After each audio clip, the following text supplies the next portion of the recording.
Hello viewers, আসসালামু আলাইকুম। আগের দিনের ভিডিওতে আপনাদেরকে যে সুন্দর একটা ওয়াল ডেকোরেশন আইডিয়া শেয়ার করেছিলাম, এটা বানানোর পরে আমি ছোট্ট একটা সমস্যায় পড়েছিলাম। সেটা হচ্ছে এটার পিছনে কোনো কালারের ব্যাকগ্রাউন্ড থাকলে এটা দেখতে খুবই সুন্দর লাগছিল, কিন্তু ওয়ালে সেট করার পর জিনিসটা খুবই ফ্যাকাশে ফ্যাকাশে মনে হচ্ছিল। তো আমি ভেবেছিলাম যে এই ডেকোরেশন আইডিয়াটা ওখানে শেষ করে দেবো, কিন্তু দেখলাম যে না, এটা ভালো লাগছে না, ওয়ালে সেট করলে খুব সুন্দর ফিনিশিংটা আসছে না। যেহেতু সেটা ওয়ালে সেট করলে সুন্দর একটা ফিনিশিং আসছে না, তাই ভাবলাম যে এটার জন্য আরও কিছু করতে হবে। তো আজকের ভিডিওতে এটার জন্য আমি কি করব সেটাই আপনাদের সঙ্গে শেয়ার করব। প্রথমে আমি এরকম সুন্দর একটা কালারের ব্যাকগ্রাউন্ড চুজ করলাম, আর এখানে মাপ মতো আমি কাপড়টা কেটে নিয়েছি। আর দেখলাম যে এটার উপরে ওয়াল হ্যাঙ্গিংটা সেট করলে খুবই সুন্দর আসছে ফিনিশিংটা। তো যে ভাবনা সেই কাজ। প্রথমে আমি যেটা করলাম সেটা হচ্ছে খুব বিগ সাইজের দুইটা কার্ডবোর্ড কেটে নিয়েছিলাম। এটা কাটতে আমার খুবই ঝামেলা হয়েছে। তো বিগ সাইজের দুটো কার্ডবোর্ড কেটে নিয়ে দুটোকে অ্যাডজাস্ট করে নিলাম, আর তারপরে এটার উপরে এই কাপড়টাকে অ্যাডজাস্ট করতে হবে। তো কাপড়টাকে অ্যাডজাস্ট করার জন্য আমি এখানে ডাবল সাইড ট্যাপ ইউজ করব।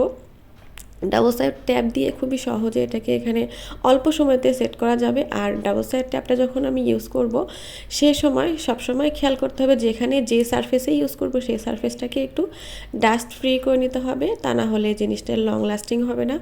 তো সুন্দর করে আমি সাইজ মতো কেটে এটাকে উঠিয়ে আস্তে করে সেট করে দিলাম। এটা হয়তো গ্লুগান দিয়েও করা যেত, কিন্তু আমার কাছে ডাবল সাইড ট্যাপটাই বেশি সেফ মনে হয়েছে, তাই আমি ডাবল সাইড ট্যাপটা ইউজ করেছি। তো এভাবে সুন্দর করে আমি একটা সাইড আপনাদেরকে দেখিয়ে দিলাম, এভাবে চারদিক সুন্দর করে আমি সেট করে নিব। তো এই তো দেখতে পাচ্ছেন সেট করা হয়ে গেছে। এটা বানানোর পরে আমার মনে হচ্ছিল এটার চার সাইডে যে বর্ডারটা আছে সেই বর্ডারে যদি আমি একটু ডেকোরেশন রাখবে, তাহলে সেন্টারে ক্রাফটিংটা সেট করলে ভালো লাগবে না, খালি খালি লাগবে। তো যার জন্য আমি নিজে থেকে চিন্তা ভাবনা করে একটা বর্ডার দেওয়ার জন্য একটু আইডিয়া ক্রিয়েট করলাম। সেটা হচ্ছে এটা খুবই ইজি, যে কেউ চাইলে যে কোনো জায়গায় করতে পারবেন। তো নর্মালি আমাদের বাসাতে যে কার্ডবোর্ডগুলো থাকে সেই কার্ডবোর্ডগুলোর ওপরে যে একটা কাগজের অংশ থাকে, সেই অংশটাকে আমি আস্তে করে খুলে ফেলবো। খুবই সহজ, হালকা করে টান দিলেই সুন্দরভাবে এটা উঠে আসবে, আর তার উপরে এটার উপরে যে হালকা হালকা কাগজগুলো থাকবে সেগুলো তুলে ফেলতে হবে। আর এখন এটাকে আমি কয়েক রকম সাইজ করে কেটে নেব। প্রথমে কিছু কাগজ ছোট ছোট করে লম্বালম্বিভাবে কেটে নিব।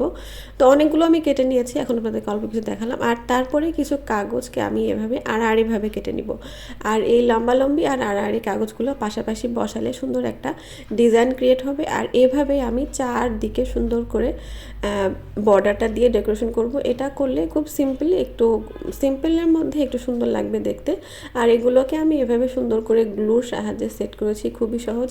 আর এই কাজটা করতে আমার কাছে খুবই স্যাটিসফাইং লাগছিল। আসলে এই ক্রাফটিংটা আমি যে লাস্ট পর্যন্ত এতটা করব সেটা আমি প্রথমে কখনোই ভাবিনি। প্রথমে ভেবেছিলাম যে জাস্ট এটা ডেকোরেশন করে ওয়ালে সেট করে দেবো, বাস শেষ।